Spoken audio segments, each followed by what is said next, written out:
There's so many questions people have on halacha, chinuch, relationships, mental health, marriage, hashkafa, and everything in between. Every 2 weeks, I discuss them with senior dayanim of the Gemilas Federation. I'm Mena Reisner, and you're listening to Asking for a Friend.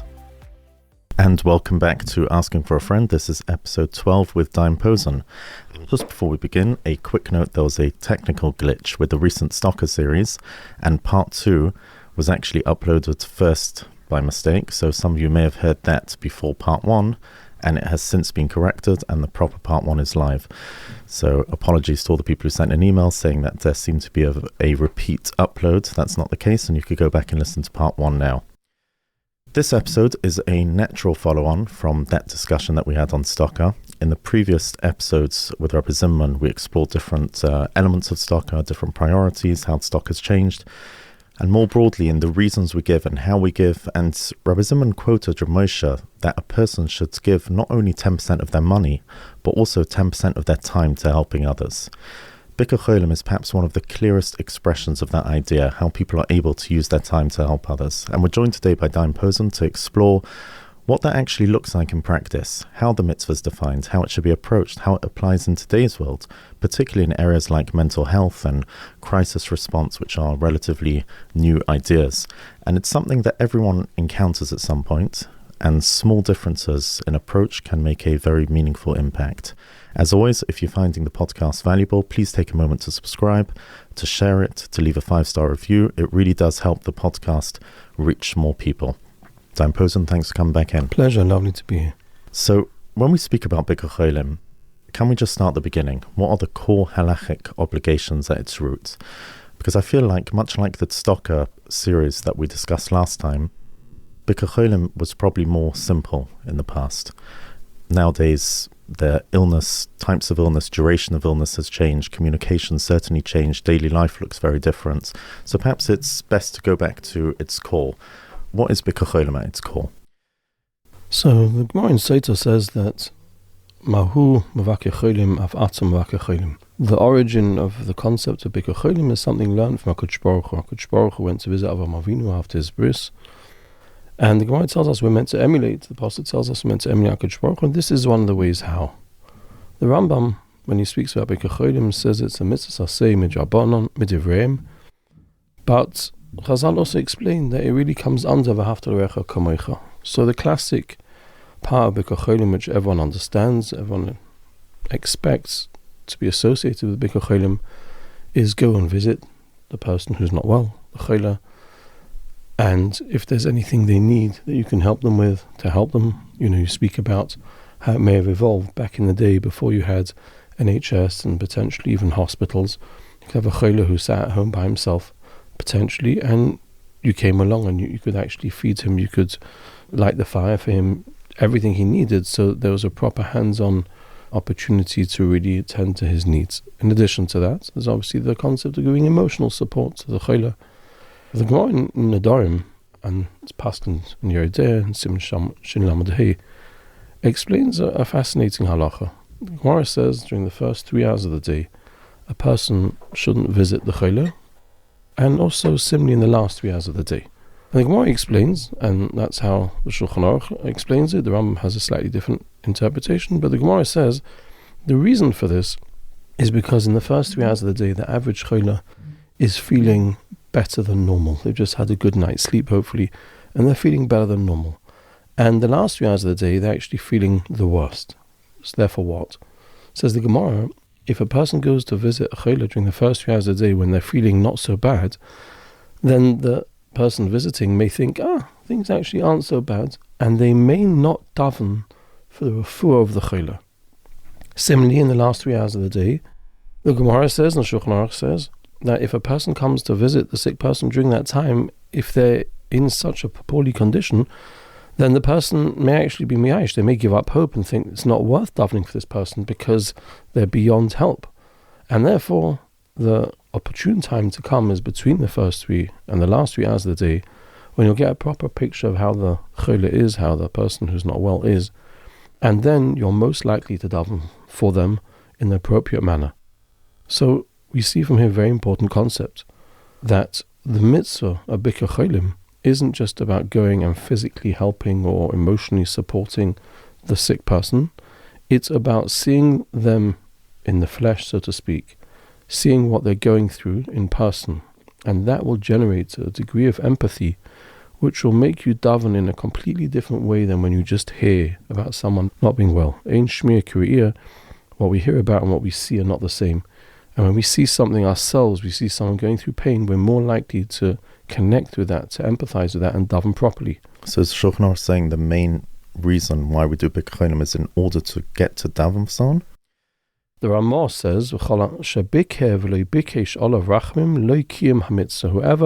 visits someone and doesn't daven has not been mekayim, they haven't kept the mitzvah. However, that doesn't mean that's the main reason. It's a fundamental part of the mitzvah Bikur Cholim.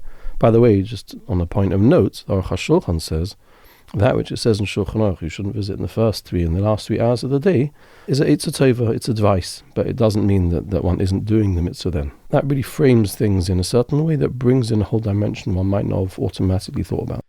Right, so I'm just trying to figure out the framing of Bikur Cholim, whether it's almost more dependent on how much the recipient, how much the ill person is receiving, or is there a stronger focus on the person visiting?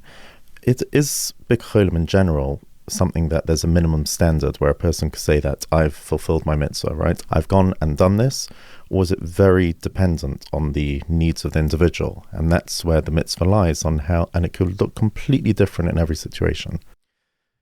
So the Shulchan Aruch says, Afilu hagadol yelich levaka hakatan, even someone who's old, who's big, who might be an important person, has a mitzvah to visit someone who's less important than them or younger than them. Vafilu kama pa'amim b'yoyim, even a number of times in the same day. Vafilu ben gila, even if it's someone the same age. V'chol ha'moisif harizeh meshubach. And the more you do, the better it is. But Chabad finishes with a very important caveat: on condition that you don't cause distress, that you don't bother the person who's not well. So, broadly speaking, as you mentioned from Rabbi Zimmerman, all areas of chesed, the person's got to know how much time they have available. And if they spend this time on Bikur Cholim, is it coming at the expense of the time they spend with their children or with other duties or other responsibilities? I remember when my aunt is a daughter of Lady Jkovitz, and I remember when she was nifteris, so I went to be menachem over my aunt, and I asked her the shiva, I said, your mother ran around doing so much Bikur Cholim. Did you ever feel as a child that it came at your expense?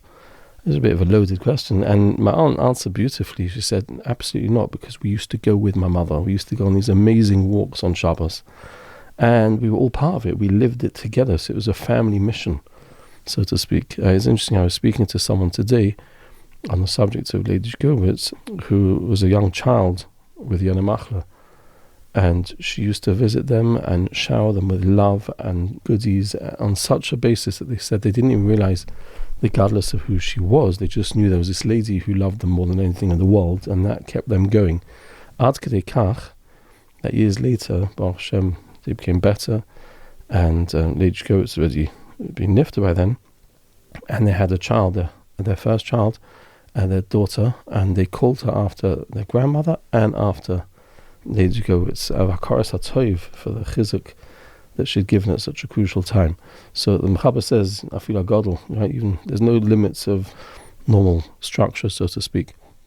But in the end of the day, the mitzvah Bikur Cholim is about what's best for the patient, not what's best for us. I remember my Shver Shalom was very ill, and he was in bed at home, and somebody called up from Eretz Yisrael and answered the phone, and they asked if they could speak to him. And I said, I'm sorry, but he's sleeping at the moment. And they said, but I really, really want to speak to him. I said, but he's sleeping. So he said, is it possible to wake him up? I really want to be mavakeh kehillah. And that would be a classic example of a person putting his desire and cheshek to be mavakeh kehillah, to, visit the sick, so to speak, virtually, over the best interests of the kehillah themselves. As you say in your question, obviously, it's about the kehillah. Every kehillah might be different. Every sick person has their own situation. Shai who's got an amazing organization called Shmeichel. They go around hospitals and they play music and they sing and they mechazik, they boost, they give a beautiful break and shine some light and joy into otherwise a difficult time for the sick person and their family. And he said to me that sometimes you can go into a hospital room and literally you need to be in and out in a minute or two. That's the right time.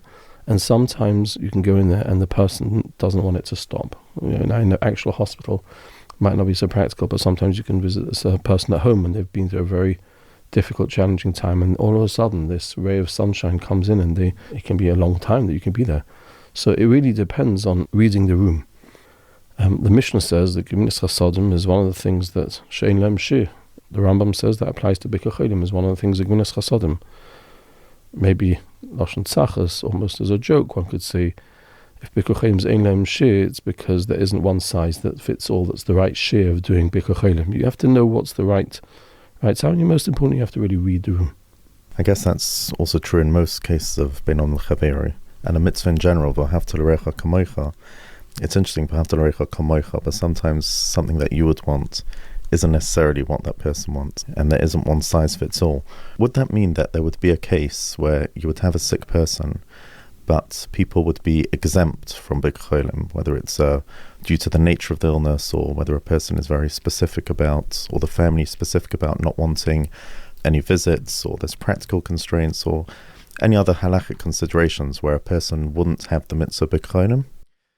There are discussions about what happens if a person has a illness which is contagious. Is there a chiyuv for the visitor, potential visitor, to put themselves at risk? And there are various different tshuvas about that. And really, that also isn't one size fits all. A person has to ask a shaila, but obviously, unless the kehillah is really dependent on the person who's coming to visit, to, so to speak, feed them, save their life, in which case there's various different halachas, but otherwise... I'm guessing that was quite relevant in COVID. That was relevant in COVID, potentially, in certain situations. So that's one area of halacha. It's very interesting. There's a machlokes whether if a person is unwell and the person who wants to visit them is actually their enemy. It's someone they've had a major blowout with, someone they really don't like each other. Is one allowed to go and visit one's enemy when they're not feeling well? And there's some places that say you can, but we actually paskin you can't. And the reason why you can't is because the sick person may think that you're gloating. They may think that you're really happy to see them in that condition, and that may cause them distress, and therefore they're not allowed. Obviously, it's not hopefully a common scenario. But then again, I would probably divide Bikur Cholim in this context into two different categories. There's the category of Bikur Cholim where you're coming and you're giving a little bit of chizuk, a little bit of emotional support. Maybe you can help them, get an extra blankets and something small, but something which is general chesed, which can really be done by anyone. And then that, like all other chesed equations, you have to know what is it coming at the expense of? Could other people do it? Does it have to be me? Those considerations. But then you can have a situation where it's potentially comes under lisaman adam recha, of someone whose life, in the most extreme cases, is on the line, and you can make all the difference. And we're going to discuss later that already is a different situation, and there's a very interesting machlokes on that. In Cheshemish, some Tov Chavov discusses lisaman adam recha, if someone's life is potentially a jeopardy. So the Chachma Shloima learns that it's the same halacha as Hashavas Aveda, and just like Hashavas Aveda, if it's not lefi kvoida, if it's below your covered, you wouldn't normally do that. So Hashavas Aveda, if you're walking in the street and you see a bin bag that someone's left there but it's got things in, you wouldn't normally walk down the street with a bin bag, then you don't have to walk down the street with someone else's bin bag. And similar concepts, if doing this Bikur Cholim for whatever reason, although as we said before, even a god or for a cotton, if it would be afraid of, then you wouldn't be mechuyev. But the Chavetz Chaim in Hilchos Rechilas does not agree with that, and he says that it's a lav. If it's lisam l'adam recha, it's a lav, and like any other lav, then a person has an obligation to do it. And even if someone's life isn't on the line, but can make a big difference to a person's health. So I think each case has got to be looked at, but I think there are certainly cases where a person may be much more fragile, a person may really need that boost, or as we'll discuss, in cases of elderly people where having someone there can really make a big difference to make sure they're looked after properly, and that can have its own set of laws. Right, very interesting. One of the big differences in this mitzvah between nowadays and the olden days is communication. So back in the day, if you wanted to visit someone, you had to visit in person, and there's probably something more real the effort that goes into visiting people. But nowadays, with constant communication, does sending a thoughtful message, making a phone call, sending a voice note, do all these things count as Bikur Cholim?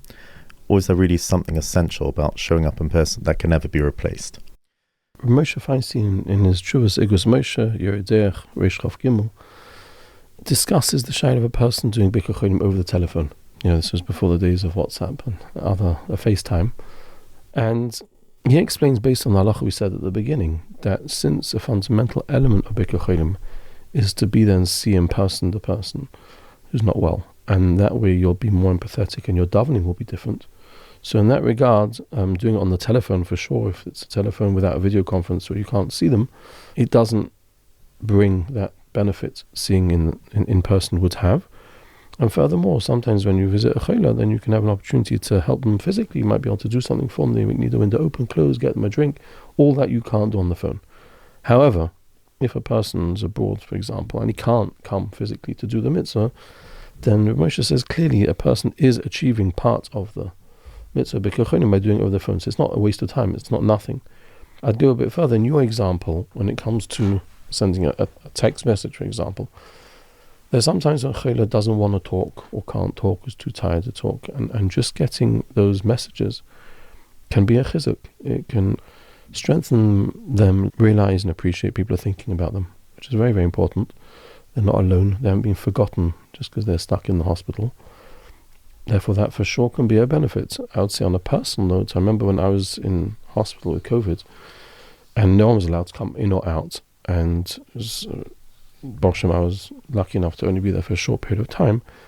But I remember everyone around me was in hospital with COVID. It was dramatic. There was one person in my room who looked like he wouldn't have long, and it was quite a grim place to be. And then I did a Zoom call with my family, and they're all busy running around preparing for Pesach, and it took me into a completely different world I'd almost forgotten about, and it just reminds me, it grounded me, it reminds me of the real life and the real world, which I'm hoping to get back to really soon. And it helped me shake myself out from the grimness of the situation that was there around me. And I think for a lot of people nowadays, Zoom and FaceTime is a huge relief, especially when you have children, young children, where it might not necessarily be the best thing to bring them into the hospital with all the different things they may see. It might be traumatic. But if they can speak to their loved one and the loved one can speak to them, it's a win-win in that regard. So Moshe would say, yes, you're not ticking the box of tefillah and you're not ticking the box of being able to physically help, but you are doing something that is beneficial to the kehillah. I would add an extra point. Anyone who's done Bikur Cholim will know that when you come into hospital and you visit people and the staff see that this is someone who has a family, whose people care about them, they're not just a number. They look after them differently, subconsciously for sure, sometimes even consciously. And there's also an opportunity, if one remembers and one should make an effort, to speak to them, to be nice to them, compliment them, bring them a box of chocolates. Sheikhad is powerful, so speak bribery. Showing appreciation is very, very important. I remember there was one evening when I was on night shift for an elderly grandparent in the hospital. And at some stage in the night, there was a quiet moment when a member of staff was there. And I explained to this nurse, she was remarking on how many different family members have been there in and out of the hospital. She was a bit amazed with it. And I said, you have to understand, this person in front of you, who you see as someone not doing very much with their life at this stage, and sometimes, unfortunately, in hospitals, people start talking about quality of life and things like that. I said, this person that you see is actually the head of a very large family with way over 100 different descendants, all of whom love them, care for them. And they're actually all relying on me to take good care of this VIP. So I said, that's a huge pressure on me. I feel a big weight on my shoulders. And I could see as I was saying it, her eyes grew wider and wider. And all of a sudden, literally, this person in the bed goes from being a number to being a VIP. Yeah. This is a VIP who I'm privileged to look after.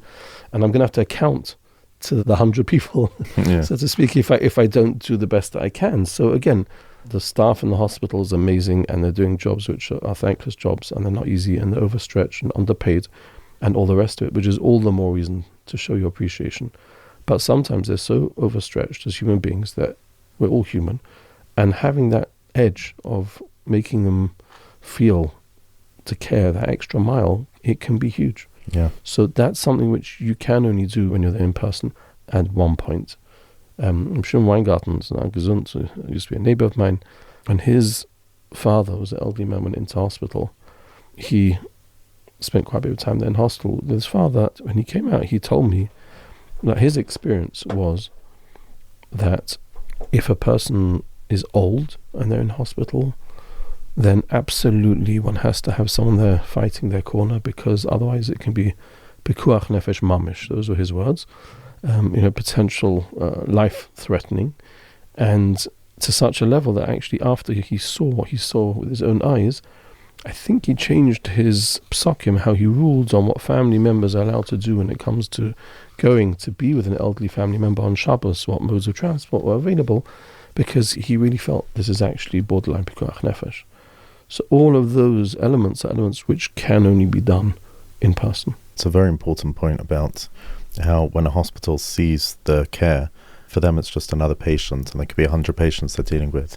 I remember I had a similar thing when I went to visit someone in the kehillah, was years ago, but I remember the nurse asking me if he was a local celebrity in the community. Right. Because she's just seen these streams of people coming in. I didn't know him that well, but it was a done thing. And there's no doubt that it has an effect on the care. There's absolutely no doubt. This episode is sponsored anonymously by someone who wants this to be a zchus for everyone in Klal Yisrael who needs refuahs and yeshuas. Just to go back to the original question we were talking about, let's say a video call, there's a possibility that even Moshe would say that a video call would be better than a phone call, because the point of seeing a person in stress, yes, you're not walking through the hospital, you don't have the dread of the hospital feeling, but seeing someone and speaking to someone is very different. It's possible that it can even have a higher element. I'd say that it's better than telephone. It's not the same as in person for some of the reasons we mentioned, but also because when you see someone on a screen, you don't necessarily get the full body language of how they're really feeling. Right. They can put on a good face for that 2-minute conversation, but when you see them and how they are, it's not the same. Like you said, that's one of the advantages of if someone suffers a tragedy. Nowadays we could send a text, even if it's just thinking of you, nothing more informational than just showing that you care. And that was something that people weren't able to do if someone went through a tragedy, unless you actually walked into their house, which probably wouldn't be appropriate. Or did that long-forgotten art, wrote them a letter. I don't know what that is even. But yeah, there's definitely ways we can use it for the good. But like you say, nothing can replace actually sitting with the kehillah. How should a person actually speak? I know it's a question that people have, and people get a bit worried about going into a kehillah, especially someone with more of a tragic illness or sudden illness. Is there a certain tone, language, mindsets that's appropriate, that maybe it says in halacha?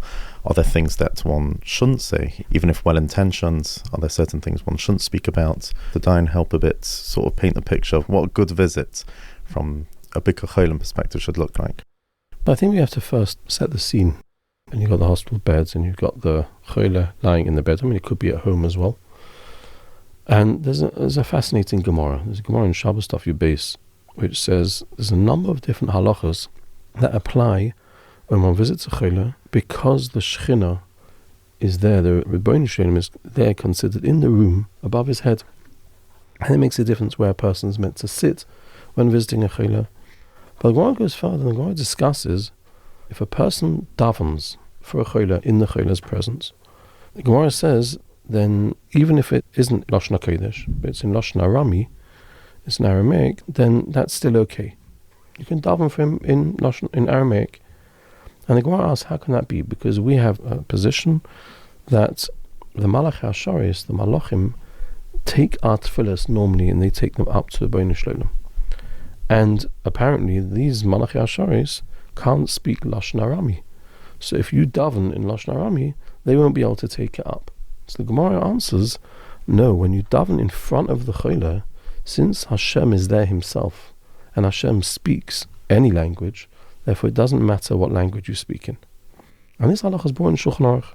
And the Shulchan Aruch says, if a person's davening in front of the kehillah, you can daven in any language.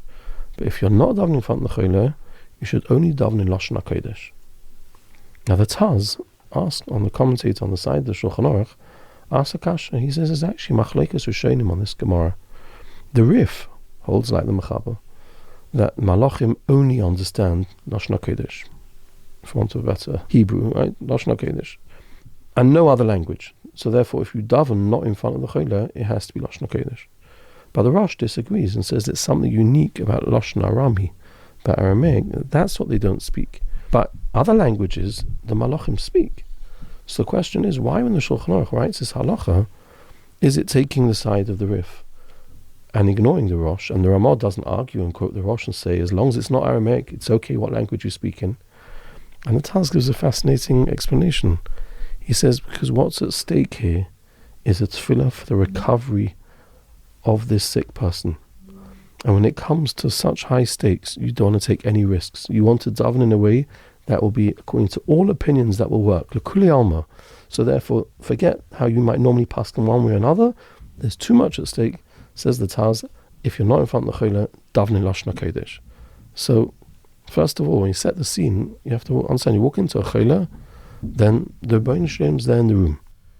Now, to drill down a bit more on your question, one of the purposes of Bikur Cholim, it sounds obvious, but it's to make the kehillah feel better when you've left than when you came in.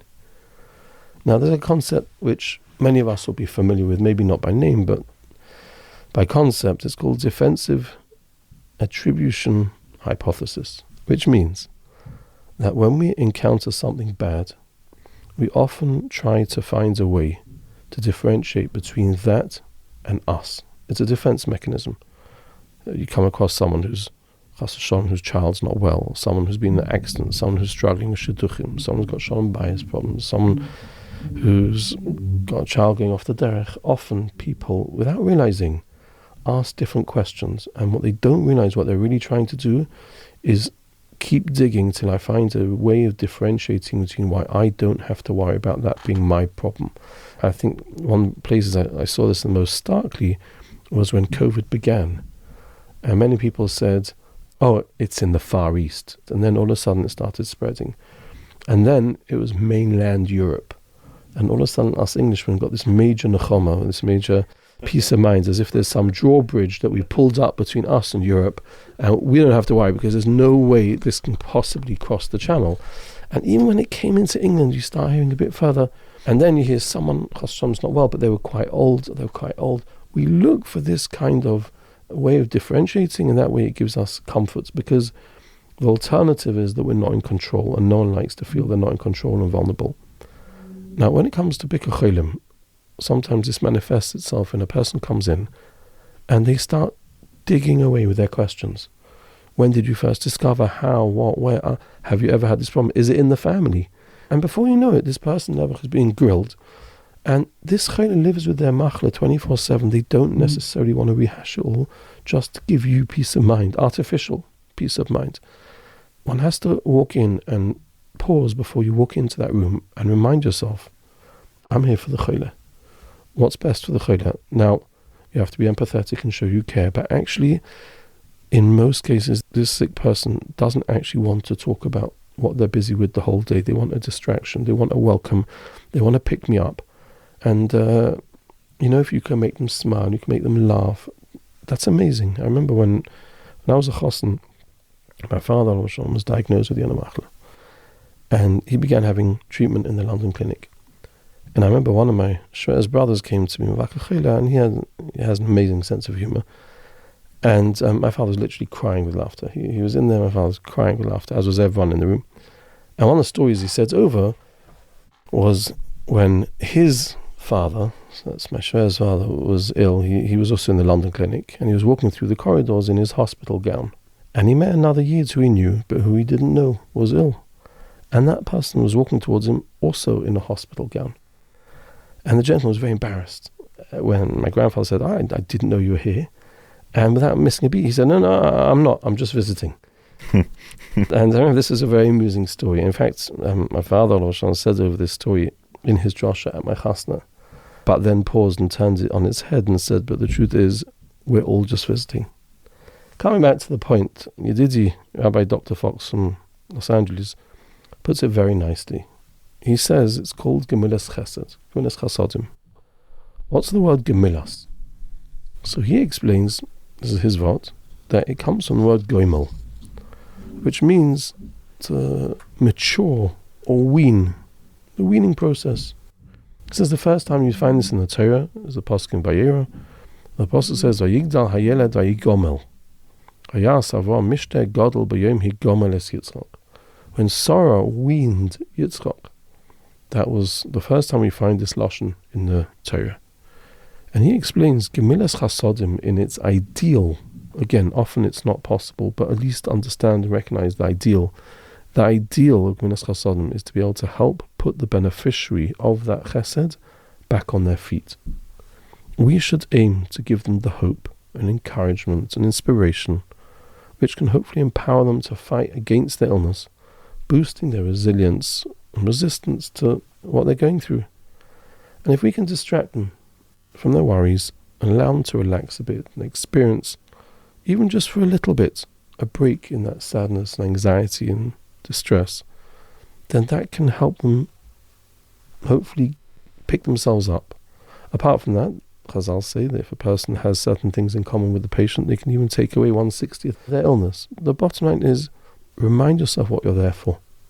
Remind yourself on your mission. Like you said, it's very dependent on who you're visiting. So for some people, they want to tell you all about their illness, all about their journey, how it was found, and they want the sympathy of the shock. Yet other people want to talk about nothing related. They want to talk about current news that they're missing. They want to talk about the weather outside. They want to talk about you, your children. They want to be fully distracted. Right. So go with it. Whatever they offer, go with it. So you should almost wait, like by the, not to give an example of the Shiva, I don't know if it's an appropriate example for Bikur Cholim, but just as there's halachically a person must wait until the person sitting Shiva speaks first, is the Dayan suggesting that rather than you come in with what you want to say, whether it's distracting, whether it's talking about the illness, one should wait until that person speaks to feel where the person's at? I think we don't have that halacha by Bikur Cholim, and when you walk in, then you say hello, and you might have to say the brief. I don't know if "how are you" is even the best way to begin the conversation, but definitely read the room. Let them take point. And also, very important, do they want to talk? Do they want your visit? And we'll talk maybe about that later. Right, so on the proactive, the positive side, you said to read the room, everyone wants something different. But perhaps just to touch briefly on the negative element, or something that could be actually unhelpful or even harmful. Is there anything the Dayan has had experience with or has heard of, things that shouldn't be said, something that can actually have a negative effect? Well, before we say what shouldn't be said, a negative effect of Bikur Cholim is, sometimes a person goes through great deal of effort to come to the hospital, might have travelled from far, might have had to give up time which was difficult to give up, and then when you finally get there and you're ready to do the mitzvah, subconsciously some people are looking to leave the hospital with that good feeling that I did something, I made a difference, I made them feel better, it's good that I went. Ironically, sometimes you see people at Shivas who think they're doing the same thing. That's maybe a subject for a different podcast. And then they can arrive at the hospital and actually the kehillah is sleeping, or they're not feeling up to visitors, they're too schwach, they're depending where they're up to, what they're going through. And a person has to, again, remind himself, it sounds obvious, but remind yourself, I'm here for the kehillah. The Aruch HaShulchan says that sometimes a kehillah may find it hard to talk, but because a person's there visiting them, so out of respect, he may think he has to talk because the person's here. So you really got to work out, is this in the best interest? We said before, there was Moshe on the phone, Moshe Lishtose with this halacha himself in 1945. He went to hospital to visit Rabbi Shlomo Hyman, who was Rosh Yeshiva of Torah Das. And when Moshe arrived at the hospital with David Bender, who's the father of Rabbi Dr. Bender from Yeshiva's Torah, so he was at Rosh Yeshiva's bedside, and he had the uncomfortable job of being told by the doctors, make sure no one comes to visit Rabbi Shlomo today because he's not up to it, he's too weak. And Moshe, the great God already then, walks in, and he'd come to visit him, and David Bender had to tell him that I'm really sorry, but being told by the doctors that no one can come and visit him today, I'm kind of on guard duty. And Moshe, without missing a beat, said, well, if that's the case, then today the mitzvah Bikur Cholim is not to visit. However, in the Shulchan Aruch we see that mitzvah is made up of two parts. There's the visiting, and then there's a second part, which is the davening. And I can still do the davening. So standing outside the hospital room, I don't know if he could see through the window, Rabbi Shlomo Hyman, he took out Tehillim, he said a capital Tehillim, and then he turned and he left. not everyone's a gadol like Moshe, and sometimes people overstate their welcome or their need to be mavakeh, right? Their need to do the Bikur Cholim. But like you say, and sometimes people can say something which is really, really not helpful. They can shine a light on how bleak the situation is unnecessarily. They can ask questions which the Daim Posen has enabled the kehillah not to ask. It might be in the back of his head, that question. We're trying a new treatment now. Is this really a new treatment? Has it never worked before? Have they never used it before? After this treatment, are there any other treatments, or then the doctor's out of options? Some really clever, sensible, helpful comments which can be really damaging. And some people, there's no filter between mind and mouth, and so they might mean it well, but if you're coming to Bikur Cholim, you have to think, how can I do this properly? And if you're genuinely worried, I'll give you a different example. A person can walk in to see a kehillah and get extremely emotionally distraught from seeing the kehillah in that way. And that can also be harmful to the kehillah. Now, you can't help it if a person is really cut up by it, if it's really, really challenging. But then they have to work on composing themselves before, or think twice whether they should come. But one has to look after the interests of the kehillah. That story of Rabbi Dr reminded me of that very well-known story. I can't remember who it was, when someone came to a gadol and said that they have to, I think it's eat or drink on Yom Kippur, and was very disturbed about it. And the gadol says, that's your mitzvah of fasting. Many stories of the Briskerov and others, yeah. Yeah, there's often a tension between wanting to help and not wanting to overwhelm. You don't want to overstep the boundaries. So how should a person balance that genuine care? A person wants to help, but without that risk of intruding or being too much. How does a person know where to draw that line? The Shulchan Aruch discusses that there are certain cholim who one shouldn't visit at all. If a person's got certain stomach issues, then it may be embarrassing for them. If someone comes to visit them and they have to run out to the bathroom.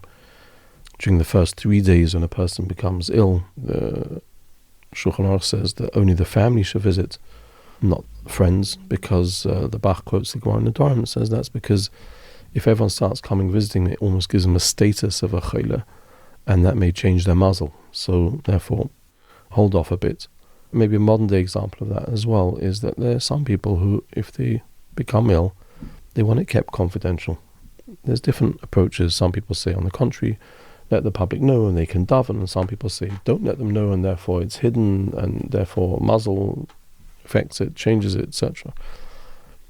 But sometimes you find a situation where a person, there's something up with someone, and then you find all of a sudden people go into Mossad mode and they start digging and harassing all close family members and friends and known associates and cleaners and people who share cleaners, until they can get to the bottom of exactly, that third-hand bit of information that they heard from a cousin that it might actually be X or whatever it is.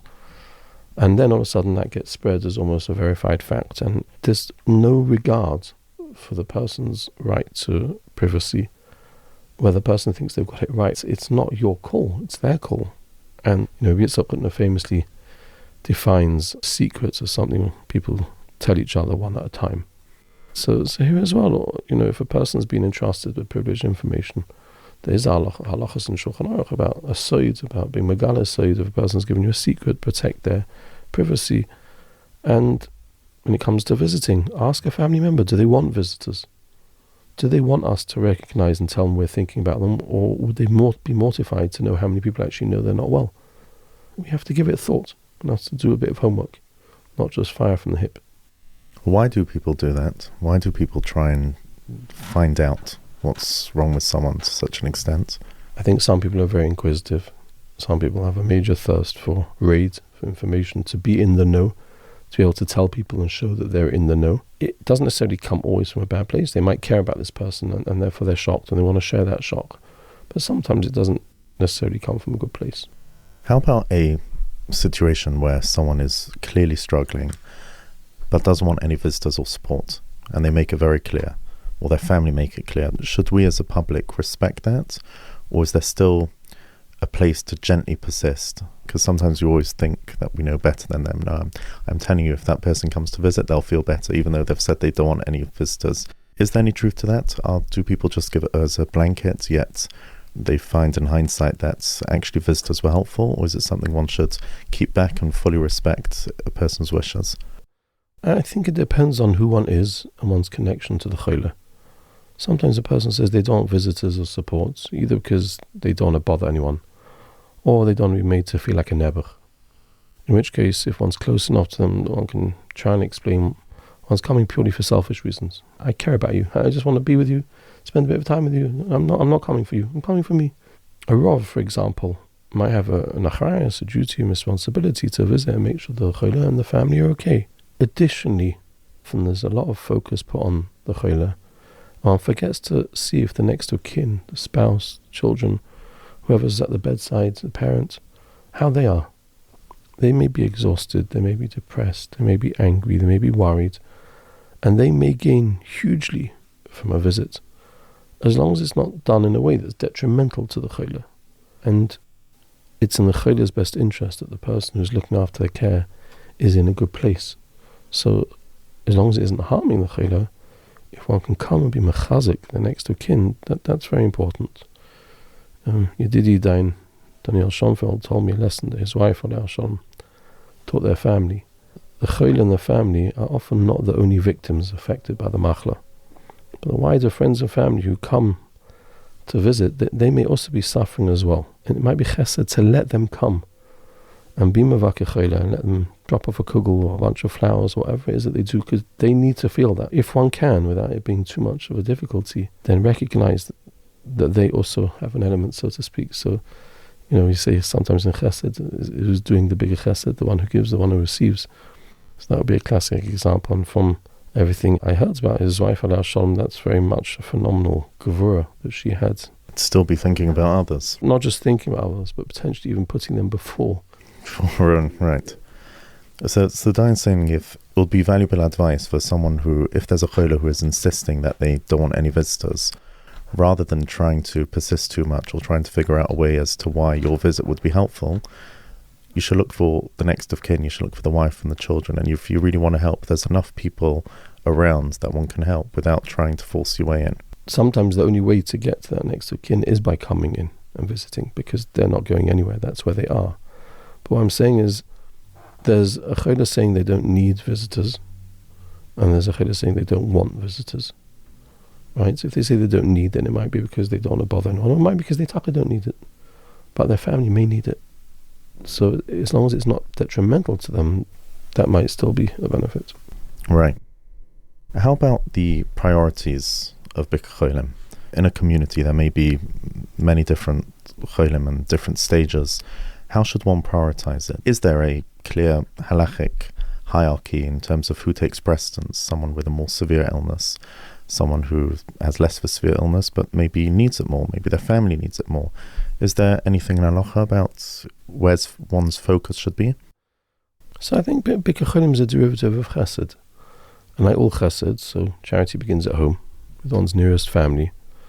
However, Bikur Cholim, there are other considerations as well. The Gemara in Daim Posen tells us how one of Rabbi Akiva's Talmidim, this time of year, one of Rabbi Akiva's Talmidim became sick and no one went to visit him. And Rabbi Akiva went to visit him. And when he was there and saw what was going on, he instructed certain things to be done to take care of him and look after him. And as a result of the care, the Talmud recovered. And the Gemara says, Yotz Rabbi Akiva v'darash, Rabbi Akiva left and he made a ruling and he learnt, Kol mi she'ein mevakeh cholim ki'ilu shoifech damim. Whoever doesn't go and visit the sick, it's as if he's committed murder. Now, that's a very strong statement. It's actually brought in the Rambam. It's interesting, it's not brought in Shulchan Aruch. I'm not sure why. I haven't seen anyone who explains why it's not brought in Shulchan Aruch. But I would say nowadays, at least here in England, we've got an NHS, and it's very unusual, not impossible, but unusual, at least for a physically ill person. Mental health might be different, but at least for a physically ill person to be left at home by themselves without any care at all.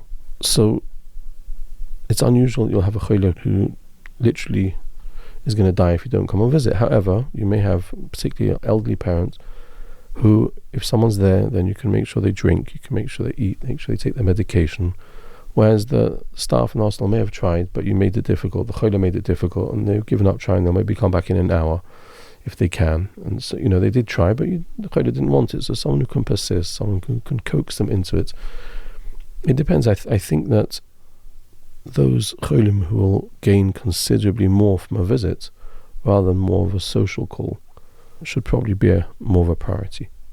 Again, if there's someone who's a close relative who's going to be upset that one hasn't come to visit them, then that itself also is a consideration. Right, and does that hierarchy change between, let's say, close family, friends, neighbors, more distant members of the community, or is it more dependent on the specifics? I guess more broadly, how do we define the balance between individual responsibility and the communal responsibility? What's expected of each person, and what, if anything, should be handled, let's say, collectively as a kehillah, as a community? How does the actual obligation work? So the Aruch HaShulchan praises those communities which have a rota of people who spend nights in the presence of the cholim looking after their needs. So it sounds like in his time, in the day, there were family members around, but at night a cholim could be left on their own, and they used to have a rota, and they also used to have someone who made sure there was someone with them at night. So as individuals, we've all got our own chiyuvim, our obligations, but for a community to have chevras Bikur Cholim, where they make sure there's no one who slips through the cracks, there's no one who maybe no one thought about, who doesn't have family or friends, or there's a time when the family friends are not available, or there's an area where the family friends can't help. So there's individual responsibilities, but then there's a collective communal responsibility. I'm a member of Monks, or GGBH, some know it, and the shul's got its own welfare committee, it's got a Bikur Cholim committee, it's got obviously a Chevra Kadisha, amongst others, and basically it's like a welfare state, and the kehillah makes sure, as best as possible, that those people who need help with parnasa have help with parnasa, those people who need visiting because they're lonely or because they're sick have it. So if a kehillah, and really all other kehillahs and shuls are encouraged to copy that concept, many do, so there's a huge advantage as a kehillah to make sure that we have a collective body to look after the needs of those who need it. Right, I mean, having these organized Bikur Cholim groups or as part of the kehillah is definitely an incredible thing, and I'm sure more people get visited and impacted as a result. But how does one balance that with the sort of lack of personal elements? You know, almost when a person gets sick, then it's a group or a specific volunteers or individuals that are, you know, specialized, or they do this often. Doesn't the personal element get lost a bit? I don't think so. I think from what my experience, from what I've seen, you know, they're an amazing and essential part of the fabric of our kehillah, of every kehillah. Most of them are volunteers, but they get some form of training, and they learn experience over time. And actually, they may be more likely to know what the patient actually needs than the average person who doesn't have that experience and training. Also, just because a person is part of a Bikur Cholim group of sorts, whichever one that is, doesn't mean they can't do their own Bikur Cholim with their own personal touch.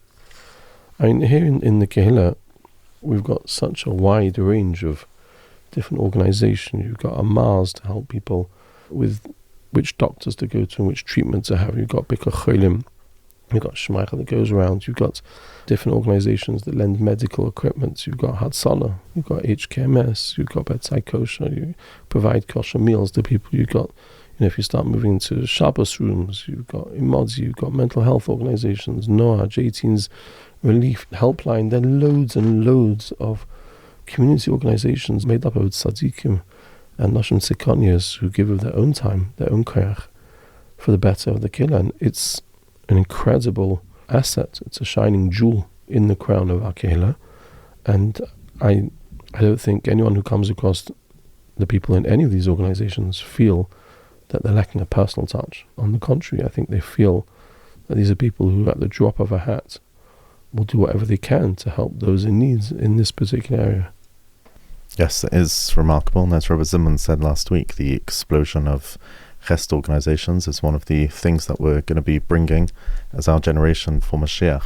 But just finally on that point, are there differences at all in how men and women should approach Bikur Cholim, either from a halachic or hashkafic perspective, or is it the exact same approach on mitzvah? So Shulchan Aruch does discuss certain situations where it wouldn't be appropriate for a man to visit a sick woman without other people present. And generally, I think one has to think in advance that, you know, when people are in hospital, they generally don't look their best. Sometimes the patient's often in beds, and therefore this is now like their bedroom. And one has to know that they're going to be dressed in such a manner, so one has to make sure that this is appropriate halal for what type of guests should be walking in and visiting them. I don't like generalizations, but often women may be more emotional than men.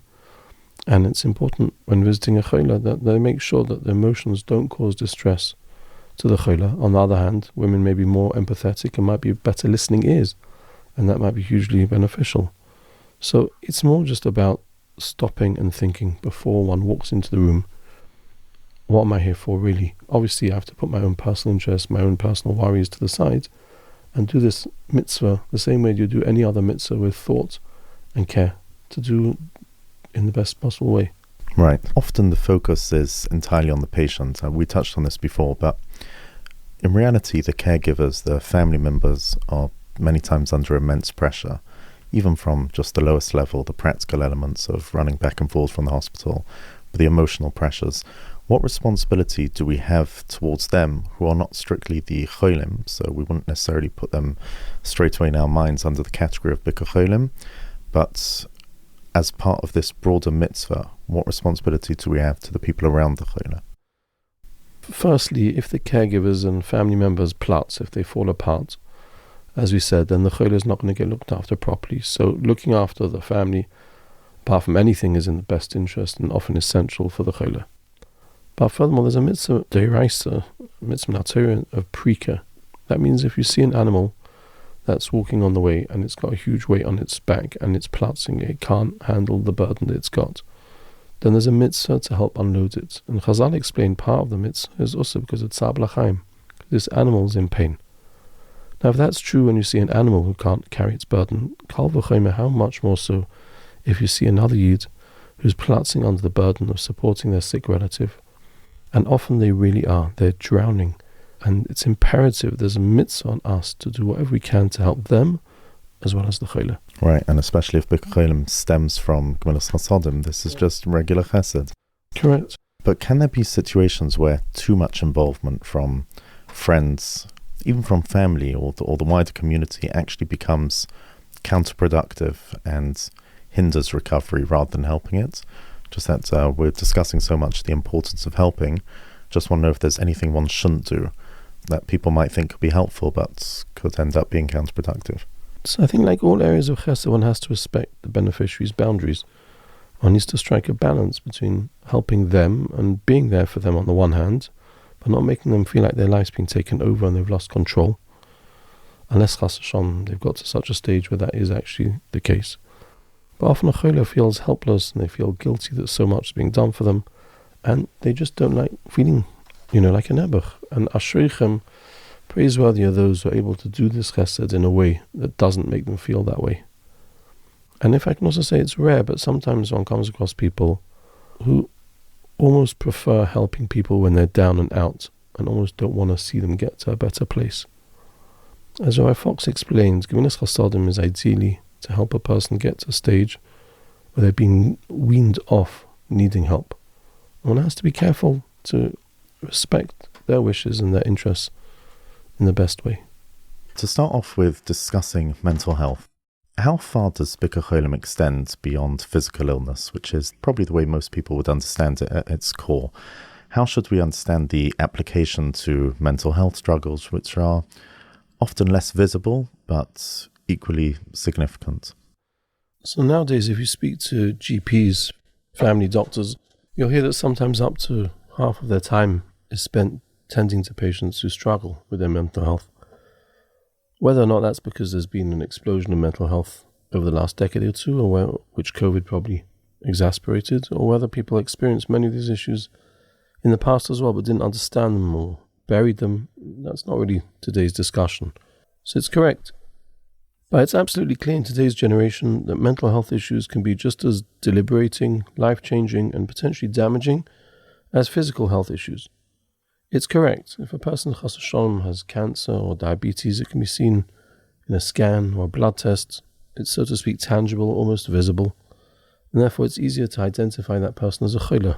Comes to mental health struggles, by definition, are to do with a person's personality, their emotions and perspective, all of which is not tangible or necessarily easy to diagnose based on a blood test. Therefore, it's often incorrectly looked at differently than a physical illness. So you're saying from a halachic perspective, would someone suffering from, say, anxiety, depression, or similar conditions be fully considered a kehillah with all the implications, halachic and others that would come with that? I'd say 100% yes. If we recognize that Bikur Cholim is a derivative of Chesed, which is about helping people who are sick, in need of support, help, and tefillas, I don't see a reason to differentiate. I'd go one step further. As we discussed, in this country, which is a malchus shel Chesed, if a person is physically unwell, they can go to their GP, and if needed, they can go to the hospital for medical care. So therefore, the scenario which we mentioned from Rabbi Dr, where if a person isn't mavakeh cholim as a shofech damim, is potentially much less relevant nowadays with a person who has a physical health struggle. However, when it comes to mental health, how many times have we seen people in our kehillah struggle with mental health issues, who most people have no idea of the struggles which they're carrying around, until chas v'shalom, worst case scenario, they find themselves at a levaya of someone who's nifter prematurely. There's a famous Gemara in Sotah Daf Mem Hey, which quotes the pasuk in Shoftim, the parasha of Eglah Rufa. The parasha discusses a case where, unfortunately, a person has been discovered murdered between two cities. And there's a kenim, the elders of the city closest to the body, have to go through a certain process outlined in the Torah. And part of it requires them to make a declaration, Yodeinu le'shavcho es adam hazeh. Our hands haven't killed this person. And Rashi quotes the Mishnah. Rashi al-Torah's girsa, there's different girsayos. Rashi's girsa for the Mishnah is, V'chi also alev, would a person really think, Shazikni bezdin shayfchi damim heim, the elders, the wise people of the city are murderers? Rather, we didn't have him here in our city and let him leave our city without food, sustenance for the way, and without accompanying him out. Now, the question on this mission is, I can understand if a person sends a traveler away without food, he may become weak, he hasn't got provisions, he might become vulnerable to attack. But what's the chashivas, what's the importance of accompanying them out? So Rashi learns it means send them out literally with a security, a protection detail, accompanying them all the way through this dangerous trip. But the Marshal doesn't learn that that's pshat. And he says we're talking about the halacha of accompanying a person dalad amos, a few steps when they leave your rishus. And the Bali Moshe explained, pshat in the Marshal, that if a person is in your house, he's your guest, and he leaves your house, and you get up, you escort him out, you show him out, then you're showing him that he's important in your eyes. That boost in self-confidence and self-worth gives him the resolve to try and stand up and resist any challenges or attacks he may come across. However, if you don't accompany him out, you stay in your seat and you let him walk out the door, then that may negatively impact him, make him feel not as important, and that in turn can make him more vulnerable and an easier target. So the way the Marshal learns, those that came have to say, when we left that people leave our city, we made sure we boosted them, we made them feel chosh, we made them feel important. Because if we can't say that, then we can't declare Yodeinu le'shavcho es adam hazeh. Now, as has been proven, you can have someone sitting next to you in shul, someone next to you in the office, someone next to you even in your house, a loved one, and one might not know what challenges they have, and one might never know what difference it can make if you give them a bit of a chizuk, if you show them that you notice them, that you care about them, that they're a person, a human being, they exist, they're important to you. And that may give them the resolve to push through the difficult and challenging struggles that they're really dealing with on a day-to-day basis. So to answer your question, when it comes to mental health, I think Rabbi Akiva's statement is much more likely to be true nowadays than with physical health. The one who doesn't do Bikur Cholim may chas v'shalom be considered potentially a shofech damim. Could be considered shofech damim because of the amount that person could have helped. Correct, because you could have made all the difference by being as there. opposed to, let's say, physical health, where we have so many institutions. You don't go to visit someone in a after hospital, it might not make as much of a difference. So the general stigma of mental health, which is often spoken about and certainly people are aware of, and I think it's lessened nowadays, and there's less stigma than it used to be. But how would the Dayan suggest that a Torah-observant kehillah approach this sensitively while still fulfilling its responsibilities? I think, as you say, Baruch Hashem, a lot has changed in the last 10 years even. I remember about 7 years ago, there was a mental health charity in the kehillah that wanted to make a charity. And they were worried no one would take a page because everyone was scared about the fear of being associated with a mental health organization. What would people think? But nowadays, Baruch Hashem, we've got numerous well-known mental health organizations in the kehillah who've made very successful campaigns with many pages full of people proud to support and be associated with these organizations who are literally saving lives and building homes in Klal Yisrael. So from what we can see, mental health challenges are here to stay. And a Torah observant community has a responsibility to therefore make sure that it has the necessary organizations and things in place to help those who need it as best as possible. In terms of the stigma, we should ideally be getting to a place where mental health is no different to physical health. It's all the brain anyway, really, which is part of the physical being. Should that be where a kehillah should be? As a kehillah, yes. As individuals, people's general behavior, if you take teenagers, if a friend of theirs breaks their leg and he comes to school or yeshiva with his leg in a cast, everyone's very sympathetic and empathetic and does what they can to help and bring him this and bring him that. If people hear that someone's got a mental health struggle, first of all, normally, and that's for confidential reasons and privacy, you don't know exactly what or how. And people are worried and kind of sometimes tend to back off. And I think it's about education, understanding what is the correct support and help without potentially getting it wrong. So we discussed before with physical health that, how would we determine when you're going over the boundary that you should and when you should be genuinely helpful. But as you just said, with mental health, it's more fragile. There's a higher reason someone would probably be more private about mental health struggle than a physical struggle. So same question over here. How should one know when reaching out, whether one is being helpful or whether one is being intrusive? I think when it comes to people struggling with mental health issues, what's normally very beneficial for them is to show them that you care, to show them that you're there for them and they're not alone. But in most times, they don't want advice. They don't want a barrage of questions. They don't want to have to make too many decisions. And they don't want you to try and fix their problem. You will not be able to fix their problem. But at the same time, they don't want you to give up on them. They don't want you to let go. So it's a fine balance of trying to keep in touch, saying I'm there for you, sending those messages which you mentioned before. But at the same time, I'm going out for a coffee at 3 o'clock to this place. I'd love it if you can join me. Understand if you can't, I'll be there. You don't have to let me know if you're coming. Not, I'd love to see you sometime. Open-ended question which gets nowhere. A bit more, I'm there. I just want a coffee. Just want to enjoy your company. Or I'm coming round. Do you prefer pizza or fleischiks? Just come, enjoy each other's presence, enjoy each other's company, change your scenery. It's just a check-in. But not then to try and bombard them with questions or try and help them, because I think if a person is struggling with a physical problem, so you can give them eitzes, they will listen, won't listen, they're unlikely to listen to your eitzes without checking with the doctor. In mental health, it's much more sensitive, and if you start trying to creep into those areas, it can potentially be damaging. So you have to know your boundaries, maybe even more than in physical health. But how wary should one be when looking at friends or people close to them for differences? Because as you said, the effects of a serious mental health issue can be devastating. Should one be very wary about different changes happening to someone? If someone's looking down, could it, many times it's just they're going through a tough phase. How should one know whether to start going into that different zone of a person going through a bad time, or if there's something more sinister or serious that would require more effort?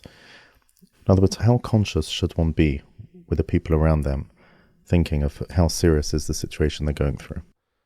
So again, we're talking about wider friends and family. We're not talking about person's immediate family who have to help a kehillah get the right diagnosis and the right treatment for what they need. We're talking about someone who's got certain struggles. You don't necessarily know the nature of those struggles, but being there for them, showing them you love them, you think of them, and you're there for them and you're not going away. You don't need to know the exact nature. You might be better off not knowing the exact nature. Leave that to the professionals. But be there as best as possible. Don't give up on them unless chas v'shalom it deteriorates to a level that becomes potentially toxic and damaging, that then one has to ask a professional if one has any such concerns. But in most cases, don't get involved in the mental health challenges they have. You're not qualified to do that. You think you might say something that's actually helpful, might be detrimental. But as I say, literally, be there for them, love them, remind them that you love them. Don't squash them, be a presence. In the case of a physical illness, much of the Bikur Cholim element is the practical assistance. It's the going and it's the visiting. There can be emotional support. Probably the stronger focus is on the practical and the physical assistance. How does halacha view emotional support? Is it equal component of the mitzvah? Is that considered less primary than the main mitzvah Bikur Cholim, or like I said, it's all under the broader umbrella of Gemilas Chesed? I think a person struggling with emotional health issues, what they need from you is that chizuk, that emotional support. That's the medicine they need. They're dealing with mental health struggle. They need the mental support. They need the chizuk. They need the comfort, the encouragement. They don't need the diagnosis from you. They don't need the medication from you, and they don't need the eitzes from you. Okay, as we said, that on the contrary, that could be damaging. They need that emotional support. So 100%, that's the primary part of the mitzvah. And of course, let's not forget, as discussed earlier, the secondary part of the mitzvah of all Bikur Cholim, which is tefillah. I often say that, it comes to Rosh Hashanah, we daven for good health, and we daven for parnasa, and we daven for all the normal things that people daven for, shalom. One often forgets to daven for menuchas nefesh, unless one's come across someone who doesn't have it. If you come across someone who doesn't have menuchas nefesh, then you realize what a bracha it is. When in the Klolus it discusses some of the things that can happen to Klal Yisrael, chas v'shalom, it discusses a scenario where a person, in the day you'll wish it was night, and in the night you'll wish it was day. And sometimes that can almost be seen as coming true, and people see others who are really, really struggling and just have to get through the next hours and minutes and days. So daven for them. That's an integral part. As the Ramah said, if a person visits a chayil and doesn't daven for them, he hasn't been mekayim his chiyuv. So one isn't davening for the physical health as one is with a person with a physical machla, but you're davening that they should have that Yeshua and they should find that menucha, and the B'nai Shem should give them the help that they need and find the right shluchim. Right. So moving on to a different type of Bikur Cholim, crisis and trauma, and I know Daim Posen, you have a lot of experience with that, and I'm sure we'll hear about that in a moment. What would effective Bikur Cholim look like in the immediate aftermath, before things have stabilized? It's a very different scenario. It's not the walking into a hospital where everything's set, you sort of know what you're coming into. There's a lot of unknown. Can the Daim walk us through what that looks like? There are times when the kehillah or the immediate family of the kehillah can go into shock or be in trauma as a result of the sudden diagnosis that took them completely by surprise. The whole world has just exploded, or by the seriousness of the situation overwhelming them, catching up with them, what they're pushed off thinking about, and all of a sudden the reality hits them. There's an x-ray that comes back and their worst nightmare is confounded, and sometimes people can go into shock. They can suffer a form of trauma, and everyone responds differently to trauma. Some people go into shock and they're not able to think or even potentially speak coherently. Some people can get very active and go into overdrive, and they don't even allow themselves to breathe. They're literally wound up, and there's lots of different emotions and reactions, and they're all valid reactions for the shock or the trauma that that person has been through. The challenge is in how to help the people going through that trauma process it and control it and get them back to a place where they're in a more healthy state. This is a completely different situation from normal Bikur Cholim, and it has to be handled with great care. Right, and for that very reason, because it's more complicated and it requires more care, we hear more about trauma response, and there's locally trained volunteers to deal with these things. How should kehillahs think about responding properly in these moments, halachically, practically? If you could give us some guidance. So here in London, we Baruch Hashem have local volunteers who've been trained for situations including what you're talking about, under the leadership of Chai Lifeline in America, which is led by Rabbi Dr. Fox, who we mentioned earlier. So here in Golders Green, there's a team of 10 men and 10 women, and in Stanford Hill have a different team of 10 men and 10 women. And they're all trained by Rabbi Dr. Fox. The teams call SITS, which stands for Crisis Intervention and Trauma Support. And effectively, the purpose of SITS may not be needed is in cases of extreme trauma, like chas v'shalom, a tragic accident, sudden patira, an attack like the one we saw recently, or any situation which involves a crisis or trauma, to have first responders who deal not with the physical care, which we leave to Hatzalah, but with the psychological trauma, and help those who need to process it and deal with it in a healthy manner to hopefully avoid any long-term PTSD or other things that can occur if it's not processed properly. Do they actually inform the family when something happens? Normally, the crisis team get called in. It's made up of people on Hatzalah, on Shomim, on some Rebbeim. There's a whole collection of different people from different walks of life with different experiences and different life experiences. And they come in, if requested, as and when needed, for whoever needs it. In the context we're discussing here, for example, in a situation where a parent or a sibling was given a diagnosis of a life-threatening nature. So it's not just a question of trauma, it could also be giving them guidance, what they should tell the children or the siblings, how to explain it in an age-appropriate manner, what to explain, what to say. You know, in the olden days, these things were kind of buried, not spoken about. And we're not even talking about chas v'shalom, end of life. We're talking about the beginning, chas v'shalom, of a family dealing with such a machla. Similarly, on a practical level, if a child's coming to visit a loved one in a hospital, so how do you do that in a healthy manner? What age is appropriate to come to hospital? So if this child's coming to hospital, then what we would normally do is we'll take them into another room, an empty room where there's the same machine that their parent or sibling might be hooked up on, but with no patient, just the machine. And we'd show them the machine and say that your, whatever it is, parent, your father, is connected to a machine like this. What this machine does is it provides food for a patient who's not able to eat, or it filters the blood, or it provides nutrients, or it monitors the heart.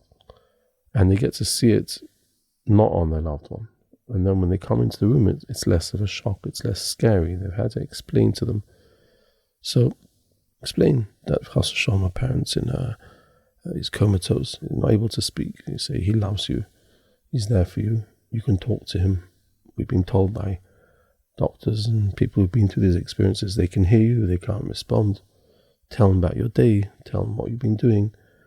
So each situation is different. And if the team ever have questions, we confer with our colleagues around the world who are leading experts in these fields. But it's about putting in thought and care in the manner that is the most effective for the patient and for the family of the patient, to try to create as loving memories as possible and the connection in the best way possible, in the most healthy way possible, but managing it in a manner that hopefully causes the least fallout for what the person's going through. Is there ever a scenario when they would recommend a child to not go in? Yes, it could be. Depends on what the loved one looks like. Depends on the child. Depends on how they'd handle it. Would it be too traumatic for them?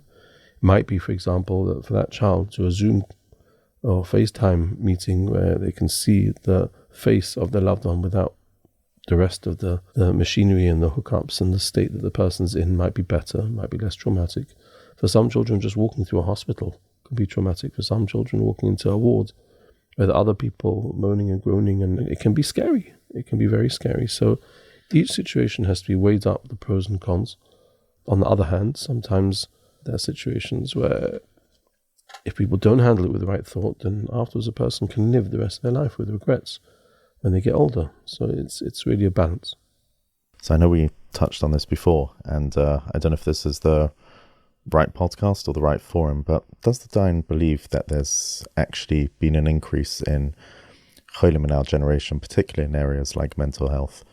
Or are we simply more aware, or are we better at recognizing these challenges? I think probably both are true. I think there are definitely issues which are always there but weren't dealt with or diagnosed, and now we have a better understanding of them. At the same time, as we've discussed earlier podcasts, today's generation seems to be less resilient, and therefore people are more fragile. And for sure, they're more susceptible to some of the mental health challenges which we're experiencing in our generation. Right. And back to the crisis and trauma for a moment. I've heard that children are generally more resilient than adults imagine. Is that true? I think they're more resilient than adults imagine if they're dealt with in the right way. And what's called the right way is a matter that might constantly evolve. If one speaks about extreme situations, chas v'shalom, end of life situations. So, historically there were situations where persons pass away and no one actually even tells the child, your parent has died. They use all nice words to deliver that impossible message, it's over, or other such things which the child can carry around scars for the rest of its life. And nowadays we're more in tune with what is healthy and not healthy, and owning it and being clear and explaining to a child in a age-appropriate manner, talking straight in a manner that they can understand. Then it's amazing what children can handle. So some children are more resilient, not all. Some children aren't resilient, and everything is a challenge for them. So I don't know if there's a one-size-fits-all. I think by and large children can be resilient if they're dealt with in the correct manner. Right. The Dayan has mentioned a few times throughout this Bikur Cholim series about tefillah, the importance of the role of tefillah within Bikur Cholim, as you just mentioned from the Ramah. Is it something that should ideally be done in front of the patient? Ideally done not in front of the patient? Is it more of a private obligation? Perhaps you can also touch on what's more modern phenomenon, which is Tehillim WhatsApp groups, which has enabled thousands of people, sometimes complete strangers, to say Tehillim for someone's, though generally the role of tefillah. So as we mentioned, in front of the kehillah, the Shekhinah is there. Rabbi Moshe Shlitzer said that when he is with the kehillah and he davens for the kehillah, he also uses the opportunity to daven personal bakashas. Because how often are you there with the Shekhinah that you can actually tap into that, so to speak, with your tefillahs? So it's an opportunity to daven there. And as we said in halacha, there's a difference what language one uses if one's davening there in front of the kehillah. I think at the same time there are also halachas in Shulchan Aruch that one has to be careful that one's actions and one's tefillahs in front of the kehillah doesn't cause the kehillah to get distressed.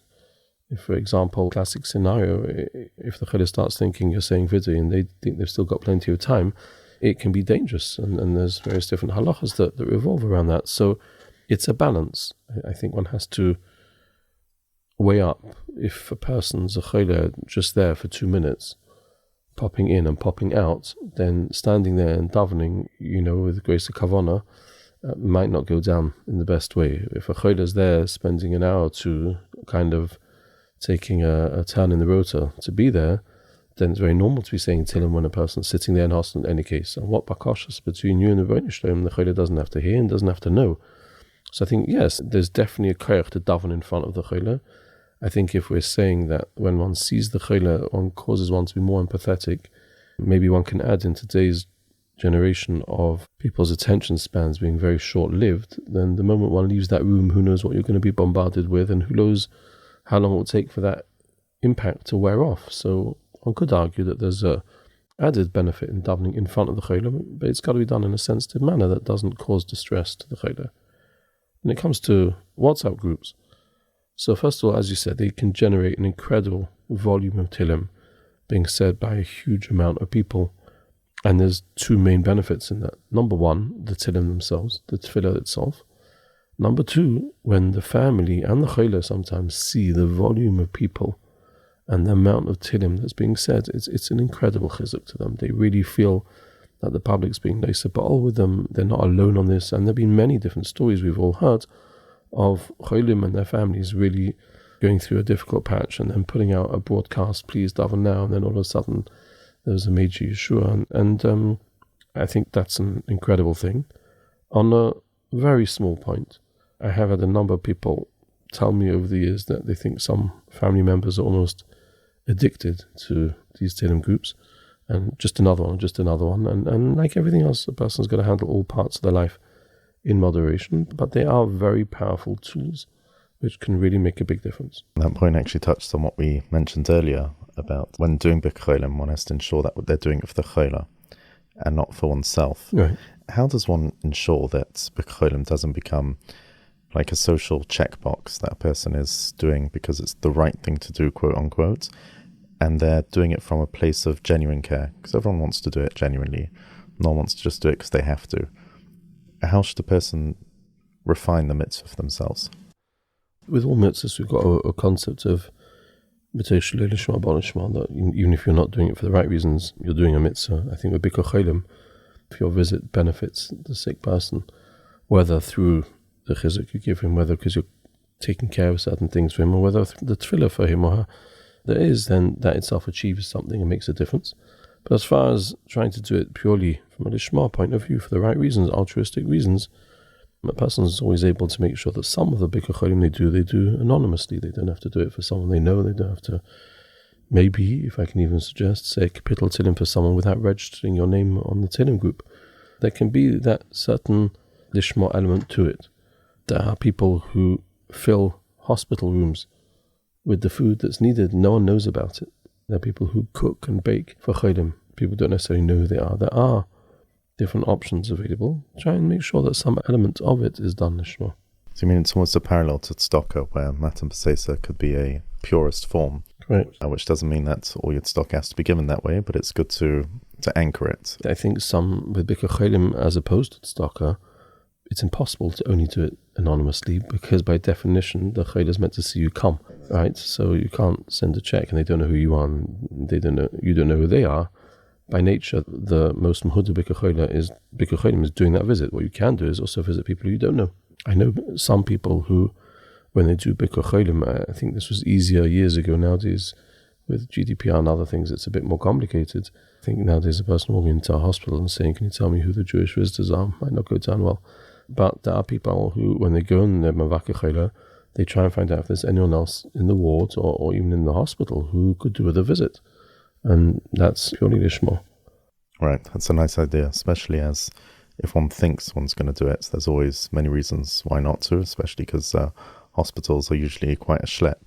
But if you're there anyway, and it's a good opportunity, what would you say to the people that would feel high level of discomfort, or they would avoid going to someone faced with serious illness?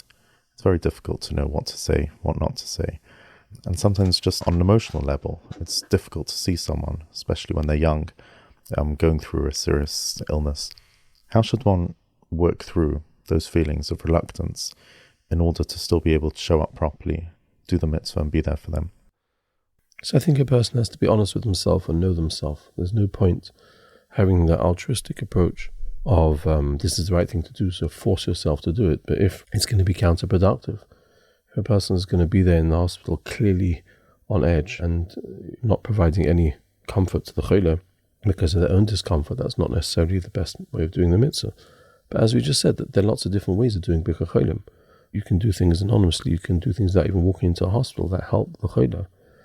You can provide a listening ear over the phone to the kehillah without having to be there, and that can also be helpful. When I was there, there was an organization that started giving people lifts, family members lifts to hospital. And what was amazing about that was, so a lot of people don't have cars, and public transport can be a big schlep and all adds up, it's expensive. But what was amazing is taking the relatives there to and from the hospital, or a person going through treatment as an outpatient, taking them to or from the hospital, and they have organizations like that here as well. It wasn't just the help of the mode of transport, it's during that trip, the kehillah has the right, or the family have the right, to either talk about what they're going through, and one can listen, or talk about everything that they're not going through. And you can also have that conversations. And that's much less threatening than walking into a scary hospital ward for some people. I think like all areas of chesed, one has to be honest with oneself, where one's strengths lie. But there are lots of different angles and opportunities available. And how about if a person's condition is worsening, or let's say even terminal? Does the approach to Bikur Cholim at all change? In practical terms, in hashkafic terms, is the visit the same? It's correct to make that distinction. If a person's condition worsens, you have to know, is it in their interest to have the same level of visits it may not be good for them, as the Aruch HaShulchan said, to be disturbed on that level. The family may need more support, but not necessarily in the hospital. And again, as a member of SITS, that there's also this concept of there's certain advice they might benefit from, of knowing how to prepare themselves, and does not give children a chance to say a proper goodbye. What's the best way to do that? Explaining to the children, Api Teva, things don't look good, but there's Rabbeinu Shalom, and everything's in his control. And as well, there's Shulchan Aruch discusses finding the right way of asking a person if their affairs are in order, making sure they write a tzavor if they want to have a tzavor, if that will be the right thing for the family. Every case has its own angles. I'm reluctant to give a one-size-fits-all to this because it's such a delicate situation, and people should ask their Rav guidance and advice, and daven for siyat nishmaya, and daven the Rebbeinu with his infinite rachmanos should do what is the right thing and the best thing, which isn't necessarily always what we think it is or what we hope it will be. But what's one say? In other words, you're going into that room and the diagnosis is terminal, and it's a younger person, and they might start talking, especially if you're close to them, about, this is it. There's not much time left. How does one respond? Does one respond? So someone who has been told by the doctor there's not much time left, and they want to talk about that, telling them you mustn't talk about it, you mustn't talk like that, isn't necessarily helpful. There may be certain things they want to get off their chest, and one can provide a listening ear. It's horrible, it's traumatic. A person may need their own therapy afterwards to, help deal with that very difficult conversation they've been through. But ultimately, Bikur Cholim is about the kehillah. And if that's what the kehillah wants, and wants to have that discussion, who are you to say you can't have that discussion? Again, depending who a person is. If a person is the kehillah's Rav, they may feel that they should remind them to mechazik in their emunah and bitachon. But one has to be very careful how one says and what one says to each person. And also, again, I say if it's a person's Rav, but sometimes you find people who are not necessarily best suited to talk about these inyonim, who almost give the impression to the kehillah that it's a chesaron in emunah and bitachon to consider the worst case scenario as being a possibility, and that's not correct. Emunah and bitachon means that you believe the Rebbeinu is in control and he can do whatever he wants, irrelevant of what the doctors say. But it doesn't mean that the Rebbeinu isn't in control, and what we think we'd like the best outcome to be might not be what he thinks the best outcome should be. So one has to really, if the kehillah wants to talk about it, one should talk about it. If a person's going to go to pieces in that discussion, unless they're mamish, the immediate next of kin who kind of have to be there, then they have to think about whether they're the right person to be there. And Shulchan Aruch actually discusses, Shalom mamish, close to the end of a person's life. If there are people in the room who are going to get hysterical, then you have to take them out of the room, because that causes tsar and distress to the kehillah. So these things are a delicate balance. Everyone's a human being and everyone has to know their limitations. But as from Yidden, we believe, even if a knife is on someone's neck, you can never give up. Is that a message one should communicate to a person who has a terminal illness? You can communicate to the person that everything is in the yad HaKadosh Baruch Hu. But if the person wants to discuss that, notwithstanding the fact it's in the yad HaKadosh Baruch Hu, but al pi teva, this is what you think is going to happen, and therefore we'd like to have a discussion about, you could have a person's best friend who wants to give over a message what he wants to have nacham ever esim for his children or for his wife. He can't have that conversation with his wife. He wants to have it with his best friend, whatever it is. Do you have a right to deprive him of having that conversation because you want him to only think that Bereshim is going to change things? He wants to give over his instructions. In fact, there's a whole series of halachas in Shulchan Aruch and Choshe Mishpat. In Choshe Mishpat, when it comes to acquisitions, it's all about the method of kinyan. It's all about acquiring it in the correct manner. There is no such thing in Choshe Mishpat as acquiring something with speech alone. There's one exception. It's called Mana Shchiv Mira. If a person is dying and they're worried that if they die, everything is going to go to whoever the Yerush is Minat Torah, whoever is meant to inherit them according to Torah law, and they want it to go to someone else, and this is very, very important to them, and they start giving instructions that they want their estate to go to this person, that person, there are certain situations where Chazal was so worried that if this person stress continues because he's distressed that he's not managing to do it in the proper manner with the proper wills and savos and contract, and until it's done, it's going to cause him anxiety, which could be real pikuach nefesh for his situation. Chazal created a kinyan drabanan by speech alone. Certain requirements need to be met in order to make it work, whereby speech alone, in order to prevent that stress, because this is important to him, Chazal created a halacha that matna shchimra is a kinyan midrabanan that will go to the people who he said should be the beneficiaries. What the Shulchan Aruch doesn't say is that you turn around and say to him, you have to be a mamin and believe in the Bon Shem and you're going to get completely better, so don't talk to me about your daughter getting any of your estate. It doesn't say that. On the contrary, we bend all the rules and create this whole new concept in order to make sure that what's important to him is dealt with accordingly. Right.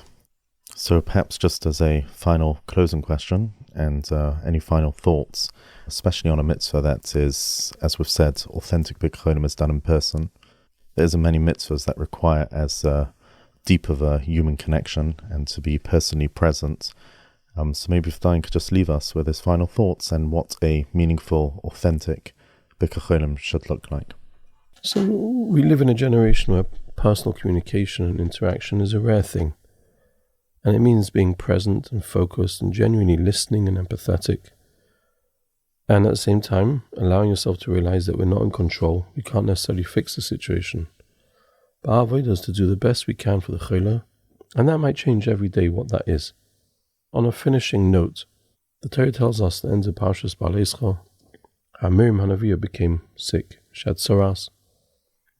And the Torah tells us how as a mitzvah, she had to go chutz lamachne, out of the camp, and Klal Yisrael waited for her for 7 days. And the Gemara tells us a fascinating behind-the-scenes understanding of this story. The Gemara says that a person gets rewarded 500 times the good deed that they've done. And the Gemara says that because when baby Moshe Rabbeinu, Miriam's brother, when he was put in the crib and put into the Nile, because his parents didn't see any other option for him, Miriam stayed there on the side of the Nile until Basia, the daughter of Paro, came along and saved Moshe Rabbeinu.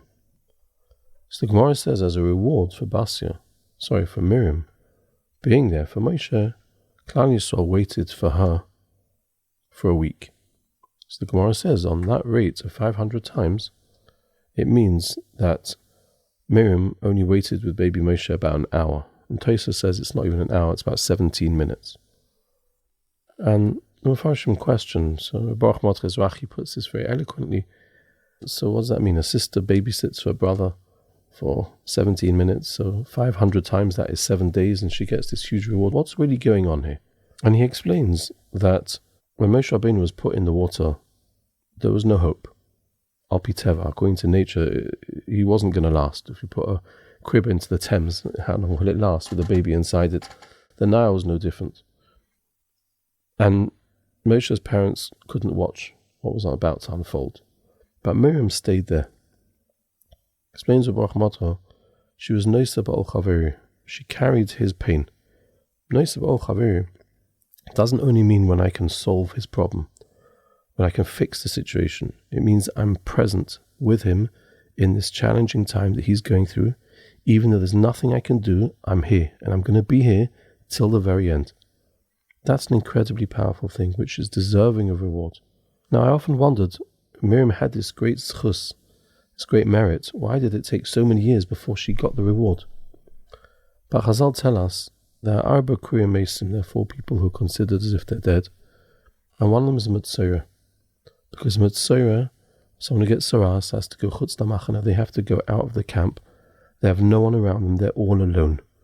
And when a person feels all alone, it's almost the same as feeling dead. The most ideal time for Miriam to cash in her, so to speak, get out of jail free card, her trump card, of being noisa ba'ol chaveri, was at that moment in her life, years later, when she was a mitzvah and she had to go out of the camp. The whole of Klal Yisrael, they couldn't be with her, but they said, we're not going anywhere, we're sitting here and we're waiting till you're better, because you waited with Moshe Rabbeinu. And that's really, I think, the parting thought for this whole mitzvah Bikur Cholim. We need to be there for the kehillah. We need to be there in whichever way we can, whichever way is appropriate, and whichever way helps the kehillah and the family of the kehillah best. A kehillah, especially when you're talking about mental health, often feel very, very much alone. And the family of a kehillah can really feel that no one knows what they're going through, and no one does know what they're going through. But if we can reach out and show some love and show some care and some validation and tell them that we're there for them and tell them that we care for them and ask them if there's anything we can do for them, and even if there's nothing we can do, you should know I'm here. I'm thinking of you. I'm davening for you. I'm there for you. That's an incredibly powerful obligation on every single one of us. And as the Ramah says, and as the Gemara says, we want to be able to say after 120, we want to be able to say that we have done the maximum that we can do to help those lives that we can touch. Beautiful. Thank you very much, Daim Posen. It was a very powerful series. I think what was especially powerful was the fact that in the series done to date, they're all big subjects that people speak about very often, whether it's shalom bayis and chinuch and shidduchim, etc. They are subjects that people know a lot about, talk a lot about, have many opinions on, and I don't think Bikur Cholim is something that people give the time of day to think about. And the fact that we've covered most of our questions over the past couple of hours shows that, like any other mitzvah, there's halachas, there's the correct hashkafa, and there's the practical advice, which has been very informative and helpful. And as usual, listeners can send in questions, follow-up questions, and further topic suggestions to podcast@federation.org.uk or be sent anonymously on the website. Thank you very much, Dayan Posen, for coming in, and really appreciate it. Thank you, and mitzvah Hashem, all those who need refuahs and yeshuas should be tzedakah to have them speedily. Amen.